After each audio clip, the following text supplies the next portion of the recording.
Good morning dear student. मैं सुरेंद्र कुमार भारत आप सब लोगों का स्वागत करता हूं आपके अपने यूट्यूब चैनल पॉलिटी लाइव में। और आज की इस वीडियो में हम डिस्कस करने वाले हैं क्लास 10th के ही lesson number first, that is the rise of the nationalism in Europe. This is the fourth video.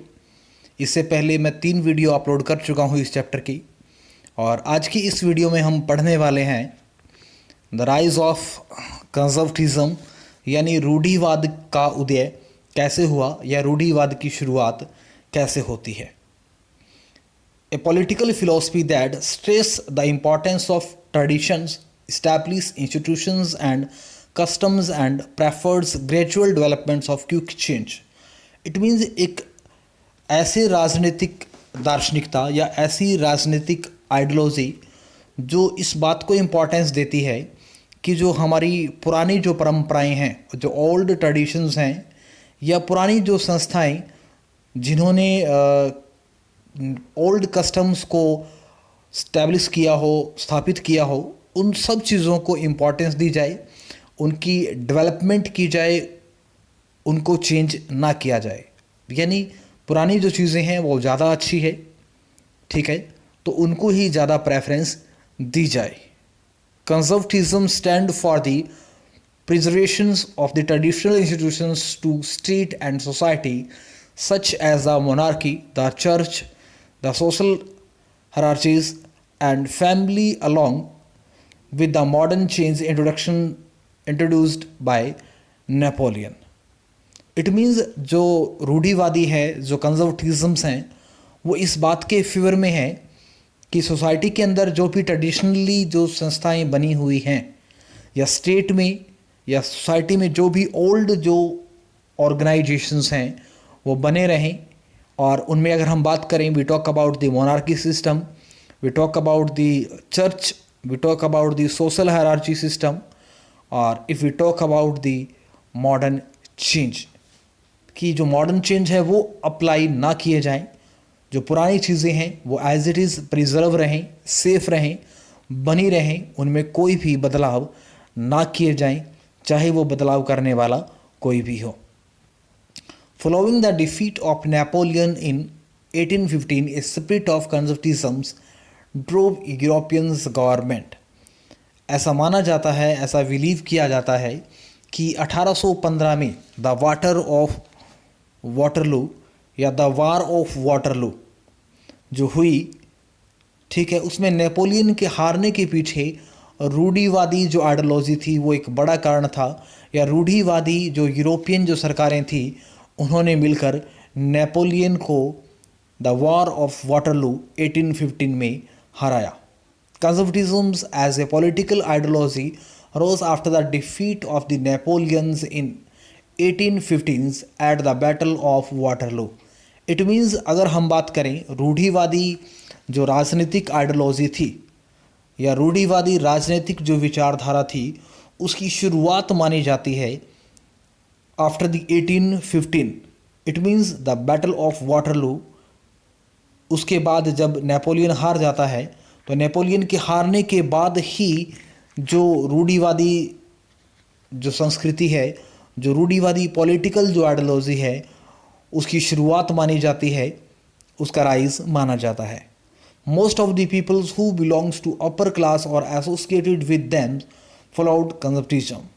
It means ऐसा बिलीव किया गया, ऐसा माना गया कि जो लोग अपर क्लास से बिलोंग करते थे, it means those family belongs to the upper class, they followed the ideology, the theory of रूढ़िवाद, द थ्योरी ऑफ कंजर्वेटिज्म। यानी उन सब लोगों ने कहीं ना कहीं रूढ़िवाद को फॉलो किया। दे बिलीव्ड इन अरिस्टोक्रेसी, यानी वो कहीं ना कहीं अरिस्टोक्रेसी जो मेथड्स ऑफ गवर्नमेंट था, जो सिस्टम ऑफ गवर्नमेंट था, या अरिस्टो जो क्लास थी, उसको उन्होंने प्रेफरेंस दी। उनका मानना था कि अरिस्टोक्रेसी जो गवर्नमेंट होती है वो ज़्यादा अच्छी होती है एक तरीके से। They favours only those who could strengthen autocratic monarchies in Europe. अब जो भी लोग इसके फेवर में थे उन लोगों ने एक तरीके से उन चीज़ों को स्ट्रॉन्ग करना शुरू कर दिया। जो ऑटोक्रेटिक जो मोनार्की थी, स्वायत्त जो राजशाही थी या इंडिविजुअल जो राजशाही थी, उसको और स्ट्रॉन्ग करना शुरू कर दिया, क्योंकि ये लोग राजशाही के, ऑटोक्रेसी के बिल्कुल फेवर में थे, पक्ष में थे। Now we talk about the views and ideas of conservatism. It means इन लोगों के क्या आइडिया थे, क्या व्यूज़ थे।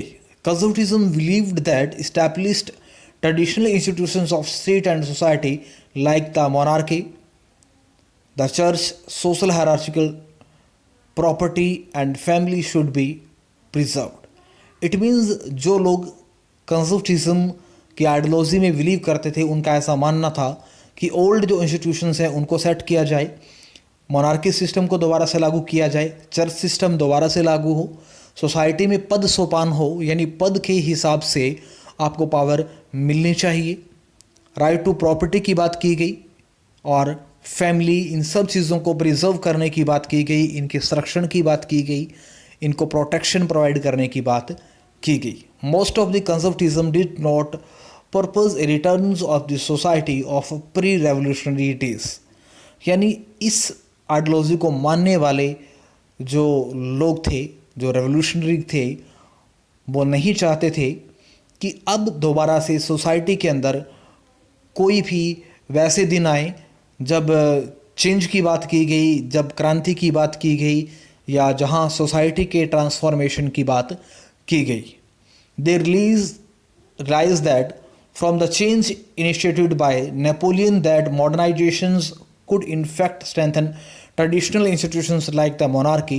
It could make state more power effective and strong. यानी इन लोगों ने ऐसा रियलाइज़ किया, इन लोगों का ऐसा मानना था कि अगर हम इस आइडियोलॉजी को फॉलो करते हैं, या अगर कंजर्वेटिज्म जो आइडियोलॉजी है अगर उसको फॉलो किया जाए, तो एक ही बेस्ट फॉर्म ऑफ गवर्नमेंट हो सकती है।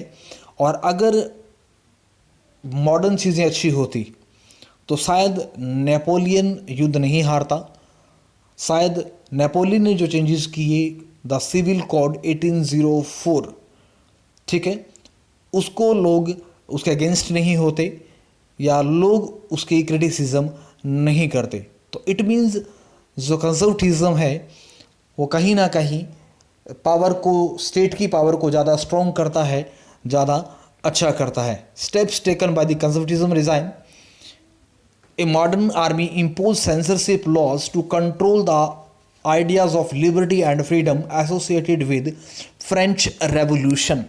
इट मीन्स अगर मॉडर्न आर्मी की बात करें तो उनके द्वारा सेंसरशिप इम्पोज की गई। सेंसरशिप होता है कि अगर आप अपने आइडियाज़ को, अपने व्यूज़ को मैगजीन या न्यूज़पेपर या बाय द मास मीडिया कहीं भी पब्लिश करना चाहते हैं, और आपके व्यूज़ में या आपके जो आइडियाज़ हैं उनमें गवर्नमेंट के अगेंस्ट या गवर्नमेंट की क्रिटिसिज्म की जाती है, तो उन व्यूज़ को इंट्रोड्यूस नहीं किया जा सकता, उनको पब्लिश नहीं किया जा सकता। It means censorship always limits the freedom of peoples, freedom of liberty, freedom of expressions. Means कहीं ना कहीं वो हमारे विचारों को कंट्रोल करती है, कहीं ना कहीं हमारे विचारों के ऊपर लिमिटेशन सेट करती है. A modern army, an efficient bureaucracy, a dynamic economy, the abolition of feudalisms and serfdom, conditions of medieval Europe in which a tenant's farmer was bound to hereditary plot of lands and the will of his landlord could strengthen the autocratic monarchies in Europe. यानी अगर हम बात करें modern army की या फिर बात करें एक योग्य नौकरशाही की, ब्यूरोक्रेसी नौकरशाही होती है यानी जॉब होल्डर, या हम एक अच्छी इकोनॉमी की बात करें तो कहीं ना कहीं अगर हम बात करें अबोलिशन ऑफ फ्यूडलिज्म की बात करें, ठीक है, सर्फडम की अगर मतलब बात करें तो it is a system in the sides of the agriculture, कि जो भी स्लेव हैं वो अपने मालिक की आज्ञा के बिना उनके फील्ड्स को, खेतों को नहीं छोड़ सकता। इट मीन्स कि slave always follow the orders of his और हर मास्टर। इट मीन्स इनकी भी बात की गई, इनमें भी बनाए रखने की कुछ चीज़ें रही। फीचर्स ऑफ द कंजर्वेटिज्म्स रिजाइन, या कुछ जो रूढ़िवादी थे उनकी अगर विशेषताओं की बात करें, उनकी खास बातें क्या थी, उनको हम थोड़ा सा जिक्र कर लेते हैं। Conservatism set up in 1815 were autocratic, यानी 1815 के बाद में जो रूढ़िवादी जो रिज़ाइम था उसकी शुरुआत होती है, और वो कहीं ना कहीं फेवर करता है ऑटोक्रेटिक, या जिसे हम जनरली बोल देते हैं कि एक ऐसी सरकार जो व्यक्तिगत होती है, या एक ऐसी सरकार जो सत्तावादी होती है, यानी एक व्यक्ति के द्वारा चलने वाली जो गवर्नमेंट होती है, एक तंत्र गवर्नमेंट भी हम इसे बोल सकते हैं। They did not tolerant criticism and dissent. It means अगर कंजर्वेटिव्स की बात करें कि तो वो कभी भी टॉलरेंट नहीं करते थे, सहन नहीं कर सकते थे कि उनके बारे में कुछ गलत बोला जाए। And show to curb activities the questionize the legitimacy of autocratic government. It means कि चाहे सरकार की कोई भी एक्टिविटीज़ हैं, आप उनको क्वेश्चनिंग नहीं कर सकते। सरकार कभी भी उत्तरदायी नहीं होगी, या सरकार जो भी काम करेगी, government is not responsible for any action towards the people. सरकार चाहे कोई भी काम करे, चाहे हायर अथॉरिटी कोई भी काम करती है, कोई भी लॉज पास करती है, तो उसके लिए लोगों के प्रति वो गवर्नमेंट उत्तरदायी नहीं होगी, रिस्पॉन्सिबल नहीं होगी। Most of them impose censorship laws to control what was said in newspaper, books, plays and songs, and reflected the ideas of liberty and freedom associated with the French Revolution। यानी जो most of the जो laws थे वो censorship को लेकर बनाए गए थे, बिकॉज बाय द सेंसरशिप जो न्यूज़पेपर थे, बुक्स थी, प्ले यानी नाटक की बात करें, सॉन्ग्स की बात करें, तो उनके ऊपर कंट्रोल किया गया, उनके ऊपर लिमिटेशंस लगाई गई, ताकि जो फ्रेंच रेवोल्यूशन के जो आइडियाज़ थे, लिबर्टी की बात करें, फ्रीडम की बात करें, या इनसे जुड़ी हुई बातें कोई भी न्यूज़पेपर में नहीं छाप सकता था, कोई भी न्यूज़पेपर में पब्लिश नहीं कर सकता था। It means by any person, by any newspaper, by any books can not criticize the policy of the government, the policy of the autocratic government. It means कोई भी सरकार की आज्ञा के बिना, सरकार के खिलाफ कुछ भी नहीं छाप सकता। आज की वीडियो में है इतना ही। नेक्स्ट वीडियो में हम बात करेंगे द ट्रीटी ऑफ वियना, और इसके साथ साथ कुछ बात करेंगे हम कुछ मोस्ट इम्पॉर्टेंट जो पर्सनैलिटीज़ हैं, लाइक मैज़िनी। तो उम्मीद करूँगा ये वीडियो आपके लिए हेल्पफुल होने वाली है, आपके पठन पाठन के कार्य में आपका साथ देने वाली है। तो इसी तरीके से मेरे YouTube चैनल को लाइक करना, शेयर करना और सब्सक्राइब करना ना भूलें। जय हिंद, जय भारत।